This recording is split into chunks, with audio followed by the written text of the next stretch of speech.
안녕하세요. 행복한 안식일입니다. 게다가 또 오늘은 행복한 2016년의 첫날이기도 합니다. 행복한 안식일의 인사를 복을 빌어주는 인사로 할 수 있는 또 기쁨의 날이기도 합니다. 우리 옆에 오신 우리 성도님들, 우리 가족들에게 새해에도 주 안에서 강건하실 것을 서로 악수하시면서 복을 빌어주시기 바랍니다. 새해 복 많이 받으시기 바랍니다.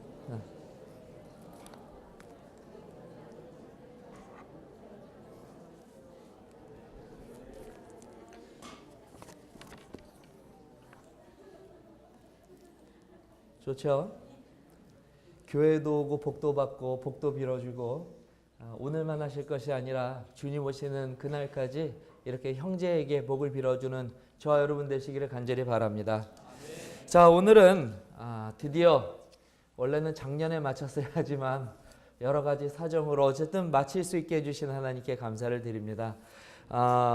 12권의 소선지서를 작년 화요일 저녁 예배 시간에 계속해서 정기적으로 말씀을 나누었고요. 오늘 드디어 이제 소선지서의 마지막 책인 말라기서에 대해서 우리가 살펴보므로 소선지서 연구를 마치게 되었습니다.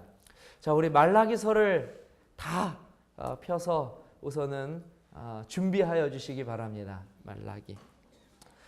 자, 제가 소선지서를 연구하면서 이미 예화로도 여러 번 말씀드렸지만 이 말라기라고 하는 이 말라기서의 책의 제목은 절대 한자가 아닙니다. 혹시 창세기처럼 아직도 이것을 한자로 알고 계신 분이 계시다면 소선지서를 다시 연구하셔야만 합니다. 말라기는 한자가 아니라 사람 이름 히브리어입니다. 그래서 끝말자를 쓰는 것이 아니라 말라기라고 하는 선지자의 이름을 쓰고 있습니다. 이 말라기 혹은 히브리어로는 말라키, 원래 이 말라키라고 하는 단어는 이 말라키아라고 하는 단어의 이 축약형입니다. 축약형. 그래서 이 말라키라고 하는 이 이름의 뜻이 무엇이냐면 바로 제가 밑에 적어놓은 저 부분입니다. 함께 좀 읽어볼까요? 나의 시작. 나의 사자. 그래서 이 말라기라고 하는 이름의 뜻은 나의 사자라고 하는 히브리 단어인 것입니다. 자, 여기서 말하는 나의 사자도 저희 민영이가 좋아하는 그 동물 사자가 아니고요. 혹시 그렇게 이해하신 분이 혹시라도 계십니까? 네. 다시 소선지서를 연구하시기 바랍니다. 여기서 말하는 사자는 그 사자가 아니라 어떠한 기별을 전달하여 주는, 영어로 말하면 메신저. 그래서 아까 제가 말씀드렸듯이 이 말라키는 축약형이고요. 이 말라키아라고 하는 단어는 여호와의 사자라고 하는 뜻을 가지고 있어요. 그래서 실제로 이 말라키가 나의 사자인데 여기서 말하는 나의가 누굴까요? 바로 여호와의 사자라고 하는 의미를 가지고 있는 그 아름다운 이름, 소선지서의 마지막 책, 그것이 바로 말라기입니다. 그런데 어떤 이들은 저 이름의 뜻이 사실은 매우 좀 특별하지 않습니까?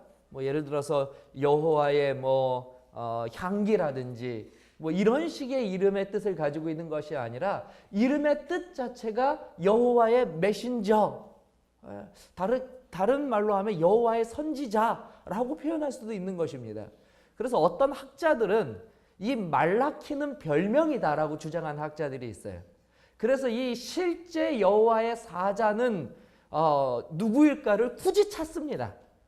그래서 많은 학자들이 이 말라기를 실제로는 에스라라고 믿고 또 그렇게 가르치기도 합니다.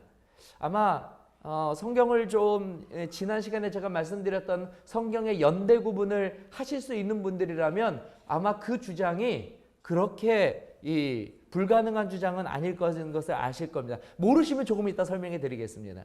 그래서 저기서 말하는 여호와의 사자 메신저를 에스라라고 가르치는 사람들이 있고요. 재미있게도 현재 유대인들, 지금 시대를 살아가고 있는 유대인들은요, 저 말라기의 실제 이 여호와의 사자를 천사라고 믿고 있습니다. 어떻게 주석해서 가르치냐면 저 존재는 천사라고 가르치고 있어요. 그런데 우리가 지금까지 소선지서를 배웠으니까 이제는 조금 우리가 무엇 할 줄 알아야 하냐면 이런 주장들의 진위를 어느 정도는 판단할 수 있어야만 합니다.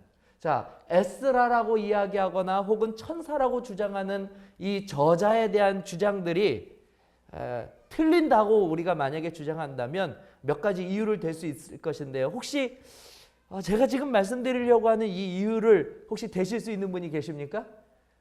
그것은 틀렸다. 에스라도 아니고 천사도 아니다. 그 이유는 무엇이다. 두 가지가 있는데요. 하나만 좀 말씀해 주실 수 있는 분이 계시겠습니까? 이래서 우리가 화요일 예배에 많이 참석해야 되는 것입니다. 화요일 예배에 이렇게 많이들 참석을 못 하시니까 제가 다 말씀드렸는데 정답을 쉽게 말씀을 못 하시는 거예요. 무엇이냐면 12소 선지서의 특징 중에 하나가 무엇이냐면 12소 선지서 다 11선지서죠. 말라기를 제외한다고 한다면 다 100% 선지서의 기록자의 이름을 그 제목으로 쓰고 있습니다. 그렇기 때문에 마지막 12번째 책도 그 예외사항이 될 수 없다라고 주장할 수 있겠죠. 두 번째로는 성경 66권 중에 천사가 기록한 책이 있습니까? 없습니까? 있습니까? 없습니까? 하나님께서는 천사를 통하여 기록하거나 그런 방법을 쓰시지 않겠다고 말씀하셨죠. 그러므로 유대인들이 주장하는 것처럼 천사다 혹은 에스라다라고 하는 주장은 성경 전체의 통일적인 그런 내용으로 볼 때에 결코 그것이 옳은 해석은 아니다라는 것을 우리가 알 수 있습니다. 제가 왜 이런 말라기에 대해서 별로 우리가 알 필요도 없는 내용에 대해서 이렇게 설명하는가? 제가 늘 이 소선지서를 말씀드릴 때에는 무엇에 우리가 가장 많은 관심을 둬야 한다고 제가 말씀을 드렸죠? 혹시 기억하십니까? 소선지서를 연구할 때 가장 중요한 것, 아니 성경 전체를 이해할 때 가장 중요한 방식 중에 하나입니다. 무엇을 이해해라? 그렇죠. 시대적인 배경을 이해하라고 말씀드렸어요. 시대적인 배경을 이해하려면 저자가 누구인지를 반드시 알아야 합니다. 그런데 오늘 이 말라기서는요, 안타깝게도요, 말라기에 대한 아무런 정보를 주고 있지 않습니다. 대부분 저자의 정보는 어디에 나옵니까? 따라해 보실게요. 1장 1절. 대부분의 이 저자의 정보는 1장 1절에 나오는데 오늘 말라기 1장 1절은 이렇게 쓰고 있어요. 여호와께서 말라기를 통하여 이스라엘에게 말씀하신 경고라. 말라기가 누구의 아들이고 심지어 어느 왕 때 활동하였고 이런 정보가 전혀 없이 그냥 내가 말라기에게 주었다. 말라기의 선지성만 간주하고 있습니다. 자, 이렇게 되면 우리가 지금까지 배경을 연구하는 일에 매우 열심을 내서 여기까지 왔는데 마지막 책에서 포기해서야 되겠습니까? 안 되겠습니까? 결코 되지 않겠죠? 그래서 우리가 배경을 연구하면서 성경을 보는 것은 입체적인 시각으로 성경을 이해하고 받아들이는 데에 아주 유익한 방법 중에 하나입니다. 예를 들어서요, 어머니께서 생선을 딱 하나 이렇게 구우시고 나서 이야기하실 때, 아이한테 얘기할 때, 야, 생선 너 많이 먹어라. 아니, 어머니는 왜 안 드세요? 나는 됐다. 너나 먹어라. 이것을 1차적으로 받아들인다면 우리는 어떻게 이해하냐면 어머니는 생선을 안 드시나 보다 라고 이해할 수 있겠죠. 근데 그 배경을 이해한다면 말이죠, 어머니께서 하루 종일 힘들게 일하시다가 그날따라 아들에게 좀 맛있는 것 좀 먹이고 싶으셔서 점심을 굶고 그 돈으로 사온 생선을 아이에게 주고 나는 됐다라고 말씀하셨다는 그 배경을 이해한다면 생선을 먹으라고 하는 어머니의 말씀에 대한 이해는 전혀 달라지는 것입니다. 아시겠어요? 예. 그러므로 성경을 이해할 때도 그저 단어나 문장만 보고 이 말씀이 너무 좋다라고 이해하는 것보다는 어느 시대를 또 어떤 배경을 어떤 상황 속에서 쓰여지는지를 함께 이해하게 된다면 오늘 우리의 영적 지식과 지혜는 더 넓어지고 더 깊어지게 될 것이 분명합니다. 그래서 배경을 이해하는 일은 결코 포기하여서는 안 됩니다. 그렇게 하시겠습니까? 예, 그래서 그렇다면 우리가 말라기서의 배경에 대해서 좀 살펴보도록 하겠습니다. 자, 지난 시간에 제가 좀 보여드렸던 이 이스라엘의 역사에 관한 표인데 혹시 기억하시나요? 예. 자, 여기 보시면 이것이 바로 성경의 배경입니다. 자, 이 성경의 배경에 대해서 이해를 하시는 분들이 성경을 보는 것과 그렇지 않고 성경을 보는 것에는 큰 차이가 있다는 것을 제가 말씀드린 거예요. 지난 시간에 이미 제가 말씀을 드렸지만 다시 한번 간략하게 설명해 드리면 성경은 다음과 같은 시대로 나뉘어집니다. 한번 따라해 볼게요. 출애굽 및 가나안 정복 시대. 대표적인 인물은 누구일까요? 모세입니다. 자, 그 다음에 무슨 시대예요? 사사시대. 이 사사시대 대표적인 인물 누가 생각나십니까? 그렇죠. 삼손 같은 존재들, 기드온 이런 자들이 활동했던 시대가 바로 이 사사시대인데요. 이 사사시대란 무엇이 없었던 시대를 사사시대라고 한다고요? 대니교회 수준이 대단하십니다. 예, 어떤 시대냐면 왕이 없었던 시대를 사사라고 그래요. 자, 다시 말씀드릴게요. 그러면 사사가 활동했다는 것은 그 시대엔 누가 없었다는 거예요? 왕이 없었다는 것이죠. 그럼 왕이 없었을 때 활동했던 하나님의 계시를 받은 자들은 뭐라고 그런다고요? 사사라고 그런다. 여기까지도 우리가 응용할 수 있어야 됩니다. 자, 그 다음에요. 사사시대 다음에 이스라엘 백성들이 무엇을 요구했죠? 예. 신정국가, 즉 하나님께서 직접 통치하시는 시대를 넘어서서 이제 인간이 우리를 좀 통치했으면 좋겠다라고 하는 그와 같은 실수를 저질러서 탄생한 것이 바로 이 왕정국가입니다. 근데 이 앞에 뭐가 붙었어요? 통일. 왜 통일자가 붙었냐면 이때는 이스라엘이라고 하는 한 나라밖에 없었고 그 나라 전체를 한 왕이 통치했습니다. 그래서 이때를 통일왕국 시대라고 하는데 왕이 많지 않으니까 알고 계시면 좋아요. 예. 누구부터 시작합니까? 여기 사울, 다윗, 솔로몬 이 세 명의 왕만이 통일왕국 시대의 왕입니다. 자, 그리고 이 통일왕국 시대를 거쳐서 솔로몬의 아들이었던 르호보암과 또 다른 이 군대 장관이었던 여로보암 이 두 존재가 결국 싸우게 돼서 나라가 어떻게 돼요? 갈라지게 되죠. 그래서 나라가 통일왕국 시대에서 무슨 왕국 시대로요? 정확하십니다. 따라해 볼게요. 분열왕국. 어떻게 분열됐죠? 북쪽과 남쪽. 우리나라 생각하시면 된다고 그랬죠? 그래서 조금 더 나쁜 쪽이 어느 쪽입니까? 예, 북쪽에는 그래서 어떤 왕밖에 없어요? 예, 나쁜 왕이라는 표현보다는 악한 왕이라는 표현이 조금 더 성경적입니다. 예, 그래서 이 악한 왕, 즉 하나님을 섬기지 않고 배도하였던 왕들만 계속해서 있었던 북이스라엘은 조금 더 일찍 아수르에 의해서 멸망하게 되고요. 간혹 가다가 가뭄에 콩나듯이 선한 왕들이 나타나서 하나님의 은혜를 조금 더 연장하는 나라가 있었습니다. 그 나라가 어느 나라입니까? 남방 유다입니다. 대표적인 왕이 히스기야 왕이나 요시야 왕 같은 왕입니다. 우리가 다 소선지서를 연구할 때 살펴보았습니다. 자, 이런 왕들 때문에 북이스라엘보다는 조금 더 그 나라의 운명이 연장되지만 결국에는 BC 605년에 바벨론에 의해서 1차 침공을 당하고 결국 이 남방 유다도 망하게 됩니다. 어떻게 되게 된다고요? 망하게 돼요. 그래서 출애굽을 하여서 가나안에 들어가서 가나안 땅에 나라를 세우고 그곳에서 하나님의 백성으로 살아가던 이스라엘 이 백성들이 결국에는 분열하고 안타깝게도 무엇 되게 되냐면 아브라함에게는 분명히 그 하나님의 백성들을 만들어 주시겠다고 약속했는데 아브라함의 약속이 실패한 것처럼, 즉 하나님의 약속이 실패한 것처럼 보이는 사건이 일어나요. 그것이 뭐냐면 결국 어느 나라도 망해요?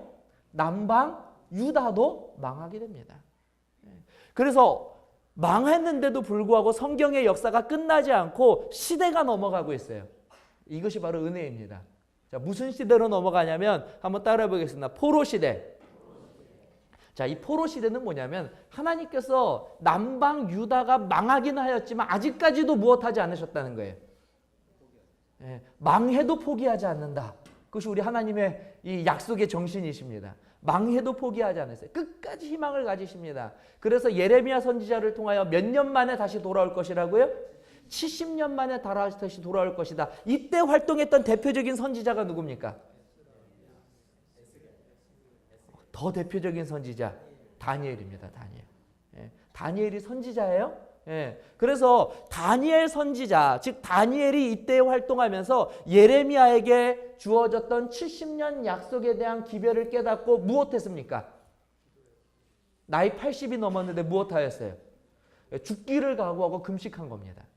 또 마귀는 그 기도를 못하게 하려고 결국 다니엘을 사자굴에 집어넣는 그 시험, 핍박을 한 것이죠. 그럼에도 불구하고 다니엘은 기도하는 것을 멈추지 않았고 하나님께서는 승리하셔서 결국 고레스 대왕에 의해서 놀랍게도 망했고 포로로까지 잡혀갔는데도 불구하고 인류 역사상 이런 사건이 있었는지 모르겠어요. 망했고 포로가 됐는데도 불구하고 70년 만에 다시 고레스의 다시 귀한 영에 의해서 이스라엘 백성들이 본국으로 돌아와서 다시 나라를 세우는 희한한 역사, 하나님의 역사, 기적이 일어나게 됩니다. 그 시대를 무슨 시대라고 하냐면 귀한 시대라고 부릅니다. 제 발음이 좀 이상한가요? 귀환 시대. 귀한 시대가 아니라고 귀한 시대가 되는 것입니다. 자, 이렇게 이스라엘의 이 역사의 시대 구분을 하고 성경을 살펴볼 때에 우리에게 성경에 대한 그 이해가 더 깊어지는 것이죠. 자, 그럼 질문 드릴게요. 자, 말라기는 이 시대 중에서 어느 시대에 활동한 선지자였을까요? 그 힌트를 말라기에서 주고 있습니까? 주지 않고 있습니까? 우리가 대부분 1장 1절에서 그 힌트를 찾은 거예요. 그래서 그 기별이 무엇일 것인가 것을 읽지도 않고 추측할 수 있었습니다. 그렇죠? 자, 그런데 제가 말씀드렸죠? 말라기 무엇이라고요? 말라기 선지자. 자, 그러면 적어도 어디까지는 제해야 돼요? 선지자니까. 자, 두 시대는 제해졌습니다. 그렇죠? 자, 그러면 우리가 선지자라고 하는 것밖에 모르기 때문에 여기 어디에서 활동했던 선지자라는 것을 우리는 알 수 있게 되는 것입니다. 자, 그런데 하나님께서는 찾고자 하는 자에게 찾게 하시고 두드리는 자에게 열어주시는 분이십니다. 믿으십니까? 우리가 알기 원하고 말씀을 살펴볼 때에 하나님께서는 말씀 속에 이미 그 모든 답들을 넣어주셨어요. 말라기 1장 8절입니다. 읽겠습니다. 정말 중요한 단어, 배경을 이해하는 중요한 단어가 뭔지 한번 찾아보세요. 읽겠습니다. 시작. 너희가 눈먼 희생제물을 바치는 것이 어찌 악하지 아니하며 저는 것 병든 것을 드리는 것이 어찌 악하지 아니하냐. 이제 그것을 너희 총독에게 드려보라. 그가 너를 기뻐하겠으며 너를 받아주겠느냐. 자, 배경을 이해할 수 있는 결정적인 단어 하나가 여기에 등장합니다. 발견하셨나요? 대단하십니다. 정답을 말씀하셨어요. 뭐라고요? 총독이에요. 자, 그렇다면 총독이 나라를 다스렸던 시대니까 어느 시대 또 아니에요? 왕국 시대도 아니겠죠? 자, 통일왕국 시대도 아니고 북이스라엘 시대도 아니고 남유다 왕국 시대도 아닙니다. 그런데 남유다 왕국이 망하였을 때 우리가 잘 알고 있지만 여호야김 그리고 여호야긴 그리고 시드기야 이 세 명의 왕들이 차례대로 바벨론의 침공을 받아서 결국 남방 유다가 망하게 되었는데요.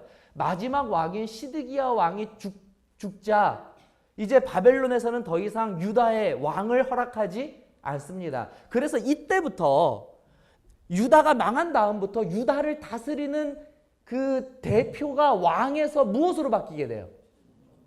지난번에 예레미야 우리 교과 공부 다 하셨죠? 그때 예레미야 공부를 할 때에 그때 그 교과 내용 중에 한 과를 차지하고 있었던 것이 바로 이것이었기 또 했습니다. 그 첫 번째 그 총독의 이름이 뭡니까? 그다랴. 다 알고 계시죠? 그래서 그다랴 총독이 이제 나타나게 됨으로써 이때부터 무슨 시대가 돼요? 총독의 시대가 됩니다. 총독의 시대. 그러므로 이제 우리가 이제 총독이라고 하는 이 단서를 가지고 발견할 수 있는 것은 적어도 말라기는 어느 시대에 활동했다? 어느 시대요? 포로 시대 아니면 귀한 시대에 활동했다라는 것을 알 수 있습니다. 자, 대단한 성과입니다. 우리 성도님들이 하신 성과예요. 대단하십니다. 자, 그런데 중요한 것은 포로 시대와 귀한 시대 사실 우리들이 볼 때는 이제 참 많이 접근했다고 생각할 수 있지만 포로 시대와 귀한 시대만 놓고 보더라도 선지자가 외치는 기별의 내용은 큰 차이가 있습니다. 그렇죠? 포로 시대에는 일반적으로 어떤 기별이 전하여졌을까요? 다니엘은 어떤 기별을 전했습니까? 말씀하셨어요. 다니엘과 같은 선지자들이 이때 활동하였을 때는 무슨 기별을 전하였을까요? 다시 우리가 무엇하자? 하나님께 회개하고 하나님께 자복하고 지금이라도 하나님께 용서를 구하고 하나님의 약속을 붙잡고 우리가 포기하지 말고 다시 회복할 수 있다고 하는 그와 같은 메시지를 전달했을 것입니다. 그렇죠? 그런데 무슨 시대는요? 귀한 시대에는 어떤 기별이 전하여졌을까요? 귀한 시대는. 네, 그것이 바로 우리가 지난 시간에 살펴본 학계, 스가랴, 학계와 스가랴가 함께 외쳤던 기별이 바로 이 시대인데요. 우리가 다 알고 있는 것처럼 스가랴가 이때 활동할 때에는 고레스의 귀한 영에 의해서 그들이 어디로 다시 돌아갔어요? 수룹바벨과 여호와와 함께 어디로 갔습니까? 다시 남방 유다로 돌아왔죠. 그래서 무엇을 지키는 것이 목표였습니까? 그래서 성전 짓는 것이 목적이었어요. 그래서 열심히 지었어요, 안 지었어요? 지었어요, 안 지었어요? 열심히 지었죠. 몇 년만 지었습니다. 열심히 몇 년만 지었냐면 딱 1년만. 그렇죠. 그래서 딱 1년만 열심히 짓고 무엇까지는 놓았어요? 성전의 기초까지는 놓았어요. 근데 기초를 놓자 주변 민족의 방해와 또 여러 가지 이 어려움, 환경의 어려움 때문에 그들이 그 다음 일을 진행하는 것을 차일피일 미루다가 몇 년이 지났습니까? 그래요. 무려 16년이나 기초만 놓고 아무것도 하지 않은 채 시간이 지나갔어요. 그래서 누가 나타나냐면 학계와 스가랴 같은 선지자들이 나타나서 무엇한 것이에요? 다시 무엇하라고요? 다시 성전을 짓는 열심을 내라고 이렇게 그 유대인들을 다시 이렇게 이스라엘 백성들을 북돋는 그와 같은 메시지가 전파됐던 시대가 어느 시대면 바로 이 귀한 시대입니다. 귀한 시대. 그래서 이 노력의 결과로 그들이 어떻게 하였어요? 다시 힘을 얻고 성전을 완성할 수 있게 된 것이죠. 자, 그렇다면 제가 지금까지 드린 말씀들을 살펴본다면 이제 두 번째 단서는 하나밖에 없습니다. 포로 시대인가 귀한 시대인가? 이 시대를 구분할 수 있는 것은 결국 말라기가 어떤 기별을 전하느냐에 따라서 그 기별의 내용을 가지고 우리가 무엇할 수 있을까요? 포로 시대인지 귀한 시대인지를 분명히 판단할 수 있게 된다는 것입니다. 자, 그러면 우리가 내용을 좀 살펴보기 전에요. 이 포로 시대와 귀한 시대에 관련해서 이 귀한 시대에 있었던 내용들을 제가 조금만 더 정리해서 말씀드리겠습니다. 자, 아까 말씀드렸다시피 16년 후에 학계와 그리고 스가랴가 선지자들이 활동하면서 그곳에서 이제 이스라엘 백성들을 독려하고 무엇을 지었어요? 성전을 지었습니다. 근데 성전은 지어놨는데 문제가 생겼어요. 무슨 문제가 생겼냐면 성전은 아주 화려하고 좋은데 그 성전에서 하나님의 말씀을 가르치고 그들에게 진짜 하나님의 뜻과 길이 무엇인지를 가르칠 만한 지도자가 없었습니다. 그래서 성전은 있는데 여전히 사람들이 성전 주변만 배회할 뿐 마음의 성전, 영적인 성전은 쌓지 못하는 그와 같은 어려움에 처해져 있었어요. 그래서 그것을 돕기 위하여 간 학자 겸 제사장이 있습니다. 누군지 아십니까? 그 자가 바로 에스라입니다. 그래서 에스라서를 읽어보면 에스라서는 어떤 내용들이 들어가 있냐면 바로 성전을 짓고 난 후에 여전히 하나님 앞에 그들이 온전히 그 뜻과 기별을 이해하거나 삶으로 그것을 보여주지 못하는 자들을 안타깝게 여긴 에스라 선지자, 그 학자 에스라가 이제 이곳으로 가서 무엇을 한 거예요? 다시 이 유다로 돌아가서 그들에게 하나님의 말씀과 기별과 하나님을 따르는 삶을 영적으로 지도한 자가 누굽니까? 바로 에스라예요. 그래서 아까 말씀드렸죠? 말라기를 무엇으로 학자들이 생각하기도 한다고요? 이 시대에 활동한 선지자라면 하나님의 메신저, 하나님의 사자라면 에스라가 아마 되지 않았을까라고 해서 말라기의 실제 인물은 에스라다 이렇게 판단을 하기도 한다는 것입니다. 그렇게 에스라가 이렇게 활동을 하다가 에스라 다음에 또 온 자가 있어요. 그분도 총독입니다. 누군지 아십니까? 맞습니다. 느헤미야예요. 느헤미야는 무엇을 목적으로 왔습니까? 이제 성전도 있고 그 성전에서 에스라가 하나님의 말씀도 가르치고 근데 여전히 안타까운 것은 이제 예루살렘이 아직 그 성벽이 아직 재건되지 못한 것을 안타깝게 여긴 느헤미야가 이제 총독의 직분으로 그곳에 와서 예루살렘의 성벽을 다시 이제 회복하는 그 일을 하게 됩니다. 그런데 느헤미야는 우리가 일반적으로 성벽을 쌓은 사람으로만 이해하고 있지만 실제 느헤미야서의 후반부에서는요, 이 느헤미야가 이 예루살렘 유다로요 몇 번을 오게 되냐면 2번 오게 됩니다. 첫 번째 왔을 때는 무엇을 다시 세우고요?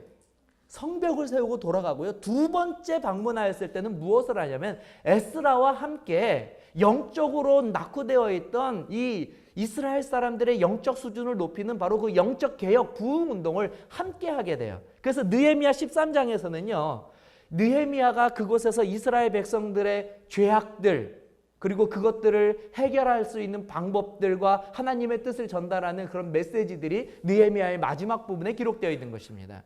자, 그러면 그래서 느헤미야에서는요, 놀랍게도 유다의 죄악들이 열거되어 있습니다. 자, 느헤미야가 본 그 당시 유대인들의 죄악은 크게 3가지가 있습니다. 한번 좀 보도록 하겠습니다. 첫 번째 뭐라고요? 첫 번째는 제사장들의 부패입니다. 그곳에서 하나님께서 다시 이 이스라엘 사람들을 회복시켜 주었음에도 불구하고 그곳까지 내려온 제사장들이 여전히 무엇하고 있어요? 지도자들이 하나님께 충성하지 못하고 타락한 채로 그들의 이익만을 위하여 그들이 하고 있는 모습을 보고 느헤미야가 분노하였습니다. 두 번째로는요. 무엇을 경홀히 여겼습니까? 하나님께 드리는 11조와 헌물을 유대인들이 이스라엘 사람들이 경홀히 여기는 그와 같은 죄악들을 보게 되었어요. 세 번째는요. 무엇을 보았습니까? 세 번째는요. 이방 여인들과 간음하며 통혼하는 그와 같은 악한 죄악을 또 그곳에서도 보게 된 것이에요. 그래서 느헤미야의 후반부에는 여전히 회복되었음에도 불구하고 이런 죄악들에 빠져서 헤어나지 못하는 유대인들을 영적으로 각성시키기 위한 느헤미야의 그와 같은 절규, 가르침, 외침이 기록되어 있습니다. 자, 제가 오늘 이것을 왜 말씀드렸냐면 놀랍게도 말라기서에는요. 느헤미야가 보았던 이 세 죄악이 정확하게 언급되면서 겹치고 있기 때문에 그렇습니다. 한번 좀 살펴보겠습니다. 첫 번째 제사장들의 부패입니다. 말라기 1장 6절입니다. 읽겠습니다. 시작.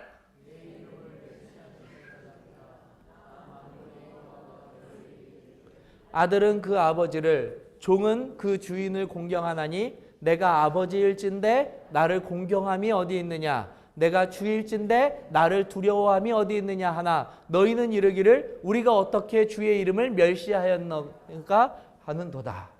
지금 제사장들 지도자들의 뻔뻔한 이기적인 위선적인 그와 같은 죄악들을 누구도 기록하고 있어요?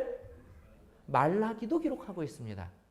자, 두 번째로는 11조와 헌물을 경히 여겼던 죄입니다. 함께 읽겠습니다. 시작. 만군의 여호와가 이르노라 너희 조상들의 날로부터 너희가 나의 규례를 떠나 지키지 아니하였도다. 그런즉 내게로 돌아오라. 그리하면 나도 너희에게 돌아가리라 하였더니 너희가 이르기를 우리에게 어떻게 하여야 돌아가리까 하는도다. 사람이 어찌 하나님의 것을 도둑질하겠느냐. 그러나 너희는 나의 것을 도둑질하고도 말하기를 우리가 어떻게 주의 것을 도둑질하였나이까 하는도다. 이는 곧 11조와 봉헌물이라. 너희 곧 온 나라가 나의 것을 도둑질하였으므로 너희가 저주를 받았느니라. 자, 어떠한 죄악이 기록되어 있어요? 11금과 헌물에 대하여 그들이 경홀히 여겼던 죄가 또 말라기에도 기록되고 있습니다. 마지막으로 이방 여인과 간음하며 통혼하였던 죄입니다. 말라기 2장 10절입니다. 읽겠습니다. 시작. 우리는 한 아버지를 가지지 아니하였느냐? 한 하나님께 지은 바가 아니냐? 어찌하여 우리 각 사람이 자기 형제에게 거짓을 행하여 우리 조상들의 언약을 욕되게 하느냐? 자, 그렇다면 오늘 우리가 이 기별들을 살펴볼 때에 느헤미야가 본 유대인들의 실상과 말라기 선지자가 본 유대인들의 실상이 정확하게 무엇하고 있어요? 정확하게 일치하고 있습니다. 자, 이것을 통하여 볼 때에 오늘 저와 여러분들은 한 가지 결론에 다다를 수 있습니다. 그것은 무엇이냐면 바로 우리가 살펴본 것처럼 말라기는 자, 이 귀한 시대 때 에스라가 왔고 느헤미야가 왔고 느헤미야가 두 번째 오게 됩니다. 근데 지금 느헤미야가 지금 본 유대인들의 실상과 누구의 실상이 동일해요? 말라기가 본 실상이 동일한 것이에요. 그렇다면 이 말라기는 적어도 누구 시대에 함께 활동했던 선지자라는 걸 알 수 있을까요? 그렇습니다. 에스라와 느헤미야와 동시대에 활동했던 선지자라는 걸 알 수 있어요. 조금 더 추측해 본다면 아까 이 느헤미야 1장 8절에 누구의 이름이 명명되어 있냐면 총독이라고 하는 이름이 명명되어 있죠? 자, 그러면 우리가 조금만 더 생각해 본다면 이 총독도 누구일 가능성이 높습니까? 그러면 그렇죠. 느헤미야 총독일 가능성도 높아지는 것입니다. 자, 이렇게 성경을 볼 수 있다면 사실 우리가 지금까지 그렇게 성경을 보자고 소선지서에 그 많은 시간을 보낸 것입니다. 하나님의 말씀인 느헤미야서를 보기 전에 이미 그 내용과 뜻을 거의 대부분 이해하고 말씀을 살펴볼 수 있는 능력을 얻게 되시는 것입니다. 그래서 오늘 저와 여러분들이 살펴본 바와 같이 느헤미야가 바로 이와 같은 시대에 에스라와 느헤미야와 말라기가 함께 또 하나님의 백성들을 이제는 육적으로가 아니라 영적으로 더욱더 회복하고 재건하기 위하여 열심을 가지고 노력했던 선지자, 특별히 느헤미야 다음에 또 같이 활동했던 선지자가 말라기라는 것을 우리가 본문을 통하여 살펴본 것처럼 그래서 말라기 선지자를 구약의 어떤 선지자라고요? 구약의 마지막 선지자라고 우리가 이야기할 수 있는 것입니다. 단순히 구약 성경의 맨 마지막에 나온 이름이라 구약의 마지막 선지자가 아니라 바로 이런 시대적인 배경을 가지고 이해할 때에 그는 분명히 구약의 어떤 선지자였을 것이라고요? 구약의 선지자로서는 마지막 선지자로 존재했다는 것을 우리는 알 수 있습니다. 자, 이제 이 말라기서에 나타난 5가지 이 교훈 또 하나님의 기별에 대해서 살펴보도록 하겠습니다. 첫 번째 교훈입니다. 함께 읽겠습니다. 하나님의 무조건적인 사랑. 말라기 1장 2절 우리가 함께 좀 읽어보도록 하겠습니다. 말라기 1장 2절입니다. 말라기 1장 2절입니다. 함께 읽겠습니다. 시작. 여호와께서 이르시되 내가 너희를 사랑하였노라 하나 너희는 이르기를 주께서 어떻게 우리를 사랑하셨나이까 하는도다. 나 여호와가 말하노라 에서는 야곱의 형이 아니냐 그러나 내가 야곱을 사랑하였고. 오늘 이스라엘 백성들은 하나님은 이스라엘 백성들에게 말씀하십니다. 내가 너희를 사랑한다. 근데 이스라엘 백성들은 오히려 반문합니다. 어떻게 하나님이 우리를 사랑하셨습니까? 그러자 하나님께서는 말씀하셔요. 내가 사랑을 베푼 자들을 한번 펼쳐 보여줄 테니 내 사랑이 어떤 것인지를 한번 보아라. 근데 그 면면들을 보니까요. 하나같이 다 어떤 존재들이냐면 사랑받을 수 없는 존재들이었습니다. 그러므로 말라기는 무엇으로 시작하고 어떤 기별을 우리에게 첫 번째로 주고 있냐면 하나님의 무조건적인 사랑에 대해서 우리들에게 말하여 주고 있습니다. 사실 이것이 맞는 또 이런 기별이 필요한 이유가 있습니다. 왜냐하면 시대적으로 볼 때에 오늘 이 기별을 받아야 되는 이스라엘 백성들은 하나님의 이 사랑을 받을 만한 가치가 있습니까? 없습니까? 가치가 있습니까? 없습니까? 생각해 보세요. 이미 망했습니다. 이미 망할 만큼 죄를 지었어요. 그럼에도 불구하고 하나님께서는 그들을 다시 회복시키기 위해 약속을 주셨습니다. 그런데 그 약속마저도 거절하고 붙잡지 않으려고 발버둥치는 거예요. 첫 번째 이 고레스의 귀한 영이 내렸을 때 돌아온 자들은 불과 5만 명도 되지 않습니다. 너무나 적은 숫자만이 하나님의 약속을 붙잡았어요. 그럼에도 불구하고 하나님은 그들에게 무엇을 가지고 계셔요? 여전히 희망을 가지고 계십니다. 돌아왔어요. 하나님의 성전을 세울 목적으로 돌아왔어요. 그런데 1년만 반짝 열심을 내고 16년 동안 하나님의 성전을 버려두었어요. 그 기간 동안에 자신들의 집은 어떻게 하였다고요? 자신들의 집은 다시 짓는 것뿐만이 아니라 밖에 치장까지도 끝마쳤다고요. 이런 자들이 누구였냐면 지금 하나님께서 회복시키겠다고 하나님께서 지금 열심을 내고 있는 자들이었습니다. 성전이 완성되었어요. 그럼에도 불구하고 성전은 그들의 인생에 있어서 그저 왔다 갔다 하는 껍데기에 지나지 않는 곳이었습니다. 그들의 마음은 여전히 어디에 있었어요? 세상에 있었어요. 그래서 에스라도 보내고 느헤미야도 보내고 말라기도 보냈습니다. 그래도 회개하지 않아요. 그래도 돌이키지 않아요.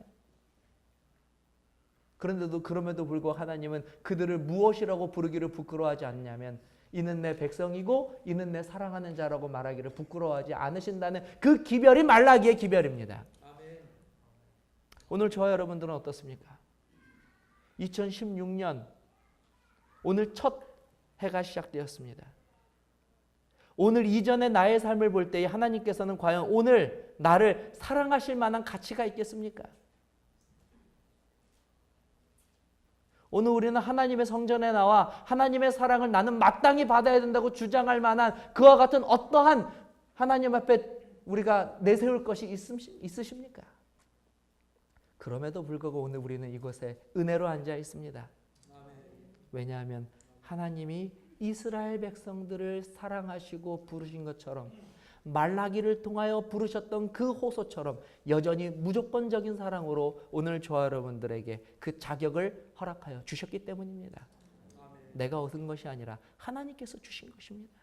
그러므로 오늘 우리는 하나님의 말씀의 은혜에 하나님의 말씀의 뜻에 순종하기 위한 보다 적극적이고 보다 개혁적인 삶을 살기 위하여 노력하고 결심하여야만 하는 것입니다. 말라기서에 나타난 두 번째 기별은 무엇이냐면 하나님께 드리는 우리의 예배가 그러므로 진정한 예배가 되어야 할 것에 대해서 말라기는 끊임없이 강조하고 있습니다. 하나님은 그분의 이름을 존귀히 여기며 그 존귀함에 합당한 예배가 드려질 때의 영광을 받으십니다. 그러기 위해서는 먼저 우리의 예배의 가식적인 모습들을 빨리 제하여 버려야만 합니다. 하나님의 성전을 중심으로 하나님의 말씀을 중심으로 사는 삶으로 빨리 돌이켜야만 그래야만 우리가 살 수 있습니다. 언제까지 오늘 우리가 하나님의 성전은 우리들의 삶에 하나님의 말씀은 우리 믿음은 우리들의 인생의 옵션처럼 해도 되고 하지 않아도 되고 덜 중요한 것으로 여기며 살아가시겠습니까? 이스라엘 백성들이 왜 망했는 줄 아십니까? 성전을 소홀히 하였기 때문에 그렇습니다. 성전이 중심에 있음에도 불구하고 그들은 끊임없이 밖으로 나아갔기 때문에 그들이 하나님 앞에 결국 심판을 받았던 것입니다. 저와 여러분들의 삶의 중심에 하나님의 말씀과 성전이 있게 되시기를 주님의 이름으로 간절히 기원합니다. 2016년도가 그렇게 되어야만 해요. 한 예배도 우리가 소홀히 하여서는 안 됩니다. 그렇게 할 때에 이제 주님의 오시는 그 임박한 재림이 가까운 이때 저와 여러분들이 살 수 있는 것입니다. 회복하셔야만 하는 것입니다. 말라기의 기별은 바로 오늘 우리들에게 하는 하나님의 간절한 기별이기도 한 것입니다. 세 번째로 말라기에 나타난 기별은 바로 이런 것입니다. 하나님 앞에 부름받은 지도자들의 자세입니다. 이번 주 일요일에 서중환 앞에 총회가 있습니다. 서중환 앞에 총회는 서중환 앞에 지도자를 뽑는 아주 중요한 그와 같은 모임입니다. 사랑하는 우리 태능교회 모든 성도님들이시여 이 일을 위하여 꼭 기도하여 주시기를 간절히 바랍니다. 우리가 지도자를 위하여 기도해야만 하고 또 지도자의 그와 같은 영성과 삶을 위하여 기도할 때에 결국 하나님의 능력과 하나님의 역사가 우리들 가운데 온전히 이루어지게 될 것을 믿습니다. 오늘 저와 여러분들이 또한 맡은 그와 같은 지도자 혹은 직분들에 대해서 또한 다시 한번 생각해 보는 계기가 되시기를 바랍니다. 오늘 저와 여러분들이 받은 이 직분은 단순히 봉사의 직분이 아닙니다. 하나님께서 우리 보고 봉사하라고 오늘 이 자리에 부르신 것이 결코 아닙니다. 이 귀한 직분은 하나님께서 우리에게 주신 가장 고귀하고 가장 거룩하며 가장 귀한 특권이므로 저와 여러분들이 이 일을 할 때에는 하나님 앞에 선 것처럼 거룩하고 순결하고 그리고 정직한 마음으로 이 모든 일에 행하여야만 할 것입니다.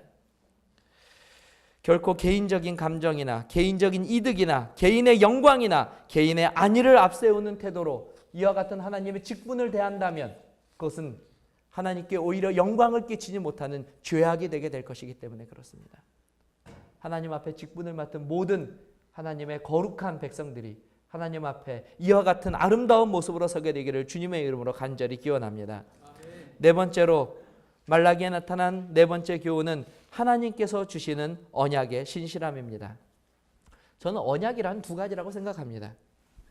두 가지 모습이 있다고 생각합니다. 첫 번째는 의인에게 주어진 언약이고 두 번째는 악인에게 주어진 언약입니다.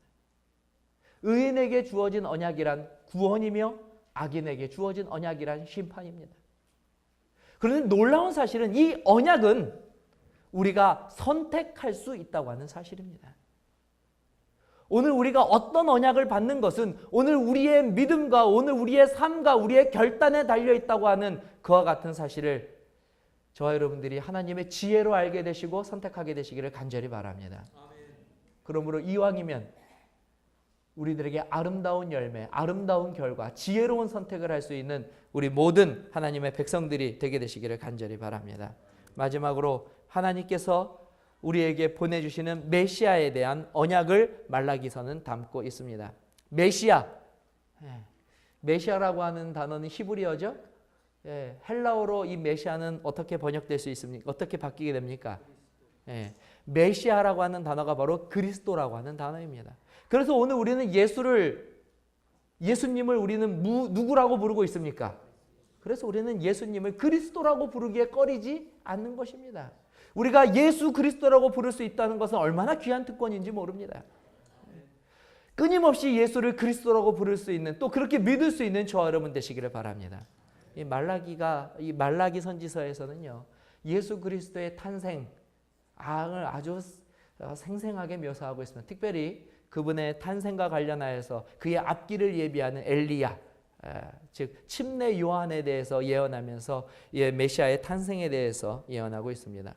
이 말라기의 예언을 끝으로 이 구약의 선지자의 모습은 끝나게 되고요. 이로부터 정확히 400년 후에 바로 그곳에